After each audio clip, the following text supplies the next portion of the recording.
of it. Jeremy, I suppose this is actually a brand new game. Kinda. It's a new release. Kind of. Tell us what you've been playing, Jeremy. Apex Mobile. Apex Mobile. Okay. Yeah, they put Apex on the phone. I don't know how they did that, but they did. What do you mean? What do you mean? I think just still, even now, 4 years after Fortnite became the largest game in the world, Battle Royales on the phone is still kind of a wild concept to me. I think that's fair enough. And, this is a hero-based one. So I've been playing Apex on the phone. This game is nearly all of Apex. There's not every character. I think there's about 9 or 10. 9 or 10 characters. One of them not in the regular version of Apex. There's a new character for the mobile phones. The cellular phones, as I like to call them. What's his name? Fade? Fade, yes. I don't have him. He's the Battle Pass guy, and so I haven't tried him. Like, you can get him outside the Battle Pass, I believe, but like that's like you pay for the Battle Pass for this one, you get a whole character, and that's like a big deal, and it encourages you to buy the Battle Pass. It's a good way of getting money. There's a lot in this game, and also there's some things in this game that are not in the regular version of Apex that would be improvements. I think they should add this. First of all, they added location names while you're dropping that poke out from where they are, so you can see what everything is called. So you can just call out. Sort of like Warzone. Do they do that in Warzone? When you fly over the map in Warzone, the names are laid flat across the scenery until you get close enough, and then they fade away. Yeah, it's kind of like that, but it's like a point in the map. Like, hey, like over here, this is Capital City. Which is the city. It's got the first map in that was in Apex. It's got World's Edge. No, not World's Edge. What's the other one? Kings Canyon. No, sorry. It's got World's Edge. It doesn't have Kings Canyon. Right. So it's got the second one its original form where the city isn't broken up. I think the city is broken up. Oh, there's a big crack going through the middle of it. Lava fissure. I don't remember. So I'll get to that. Okay. It's got what I think is the best map, which I think it's a good start. Okay.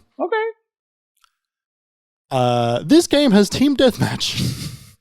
Oh, okay. This game has a full-on just 5v5, I think, TDM in sections of the map, and it is just like, one Call of Duty. It is just 1 or 2 second respawn team deathmatch. Get to 40 kills or whatever. There are so many currencies in this because obviously it's a mobile game that they can do that, but there are so many currencies. Also, you can upgrade heroes in this game. You can... Oh, no. Yeah, right? But the thing is, the way there are skill trees for each character, no! Right? I'm like, I want to play some Apex. I'm like, there's skill trees in Battle Royale? Playing Mass Effect. Right? So each character has a currency. Each character's got like a token, and it's like 2 to 3 tokens per upgrade, which I think is good because it doesn't mean it's not at that point when you play one character, you get a ton for that character, and you can just choose whatever upgrades you want, basically. And you're not like, oh, do I want to give it to this character in case I want to play this? Like, it's like whatever character you play, you're going to get the most tokens for, and it's fine. Some of them are like, if you do a finisher, your shield gains 100 damage points towards its level up, which is a fair bit. There's another one which is, for example, I was playing Bloodhound, who is like a reconnaissance character. If I do a finisher, I can reset my tactical ability immediately. Oh, that's got quite a long recharge. So. Yeah. I think it's like 15 seconds. So like that's quite useful sometimes. Some of them is like if you ping an enemy's footsteps, because Bloodhound can track enemies in the game, then your birds will fly towards where that enemy team is in the general direction, so you have an idea of where they are. Like there's some thought put into this stuff. how much do you have to grind or pay to get these character upgrades? So you get to choose 3 character upgrades at a time. They're all different types, so different shapes can fit in the socket, so you have to equip them. I got 3 for Bloodhound within 2 matches. So I got to fill in all 3 slots almost immediately. Oh. Yeah. Okay. Do they get more expensive? They do, but it's like so you're not only unlocking upgrades. Some of them are like, Bloodhound banner frames, Bloodhound character portraits, that sort of stuff. So you get those in between as well. And they do get more expensive. They don't particularly get better as you go. They are just different, I will say. Okay, that's cool. So they enable you to quickly make what you think you might like to start with. Yes. And then if you play with them more, then you can start to fiddle with it more. That's interesting. It does not feel pay to win as of yet. The options that are there feel like they're all pretty even. It's more about what do you want to prioritize when you play to your strengths, sort of thing.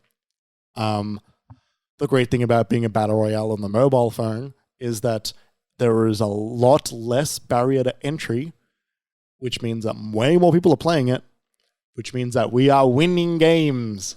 Oh, okay, I'm right. getting dubs, yo. I got 19 kills. Motherfucker. That's a lot of kills. That's a third of the server. Do you think there's bots, Jeremy? There are bots. That being said, give me the bots. I mean, no, because the more you play, you'll get out of bot territory and you play against. Like, I have lost 1 match out of the 7 I've played. Whoa, shit! I want to say a larger majority of it is because there's a lot of new players and mobile controls are wonky. There's some cool things like it'll automatically like snap on to enemies when you're looking. So there's some stronger auto aim. The auto pickup is really good. You can set parameters for how much you want to pick up stuff. So like you can say I want to pick up like 4 canisters or I want to pick up 8 canisters, and then that's great. When you walk over like things on the ground, it'll pop up like a list of things on the ground and it'll go like pick up. And if it's not something that you need to pick up, for example, an attachment for a gun you don't have, it's not going to pick it up. You can decide if you want to pick it up, but you won't automatically pick up things you don't need, and you can set, for example, grenades or healing, you can set how much you want to carry at any point. Can you set like favored scopes?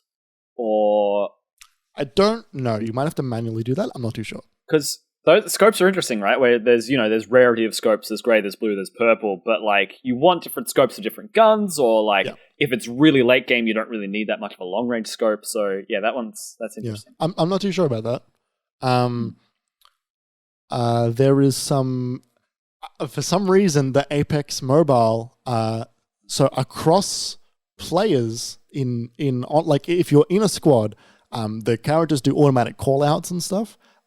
It automatically calls out when you're firing at an enemy and it'll automatically ping the enemy, which is great. Oh, really that's good, cool. Really useful. Same with like, hey, there's an enemy over here, and it'll also automatically ping items on the ground that are like of use. I don't know if you or your teammates. To your teammates. So say I'm full on shield batteries. If I see a shield battery, it'll automatically ping, hey, there's a shield battery over here. Hell yeah. Really useful. Really, really useful. What I will say as well is that it's not quite as tight with some of the character controlling stuff. For example, the jump pad it doesn't feel quite right. Nearly everything else, like Octane's jump pad. Yeah. Nearly everything else though feels really good. Sliding is maybe the only thing that's also a little bit off.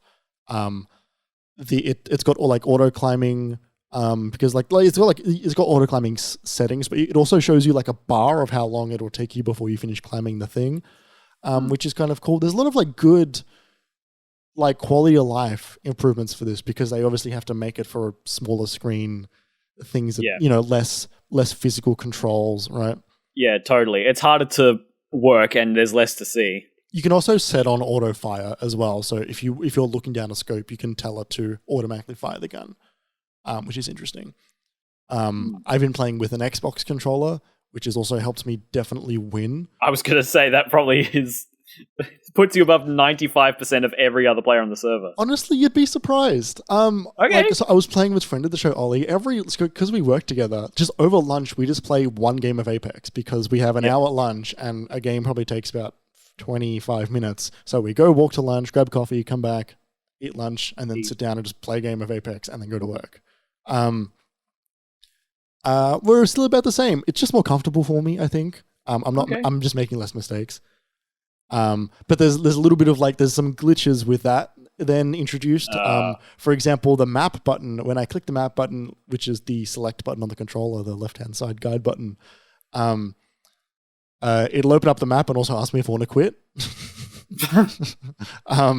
As well as I haven't quit because of it, but it has been a little bit hey, no, fuck off, I'm trying to look at the map. Also, some of the menus I can't exit without using the touchscreen. And inventory management is way easier with a touchscreen because it's basically a mouse. Interesting. Cool. It's good. I'm not gonna play it over playing a regular Apex, but I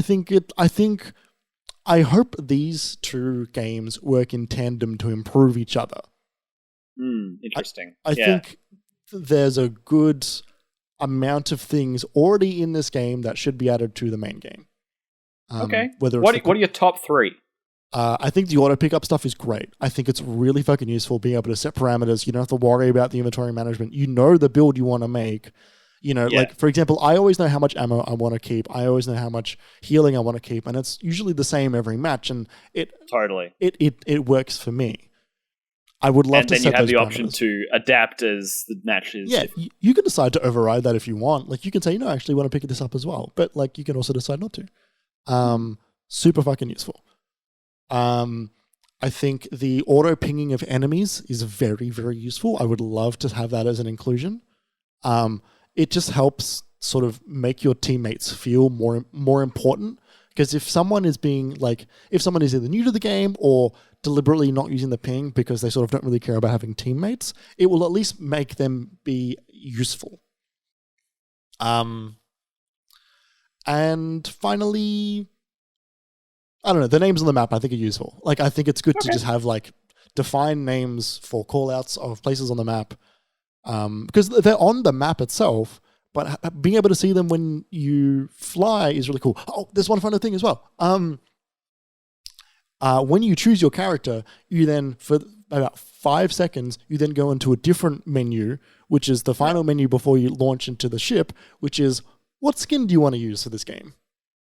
That's good. What a neat little addition. I would love that in the regular game. Because, if you choose random favorites, it'll choose one of your random favorites, but sometimes you like one of your random favorites more than the other one. And I would love the option to maybe sync up with people. Because you see all three characters that are in the game, but it gives you a list of your skins at the bottom.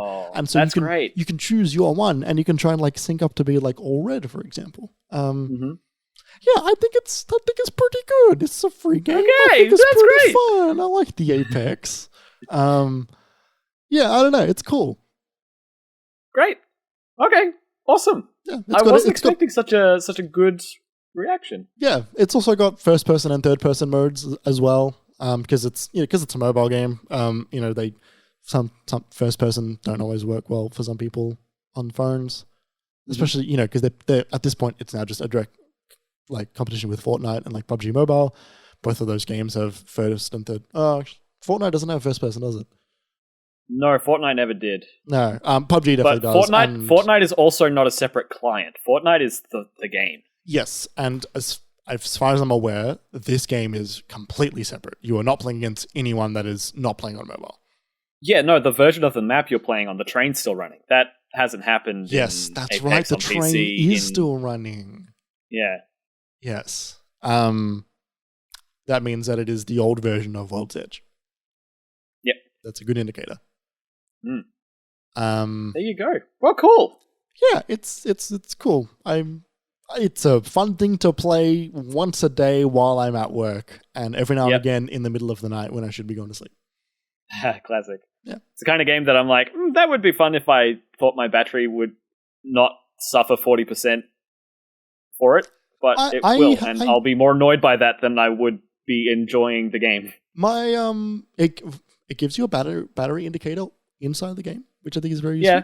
Yeah. But also, I haven't noticed a really significant battery decrease while I've been playing. Like, you know, it's a 3D game. There is a battery decrease, but not a like unsustainable, like I got to play this game and then plug in my phone at the same time sort of thing. Yeah, no, and totally. There's also graphical options you can change on the fly as well. I would posit a guess that you are perhaps a heavier user of your phone than I am of mine. Yes, which means my battery is fucked. My battery it's lasts... already not lasting that long, right? So the difference for you when you load up a 3D game is it's not that uncommon for you necessarily to be loading up more games, right? Whereas I'm noticing the battery decrease when I play too much Egg Inc. Right. So I would counter that with there is no such thing as too much Egg Inc.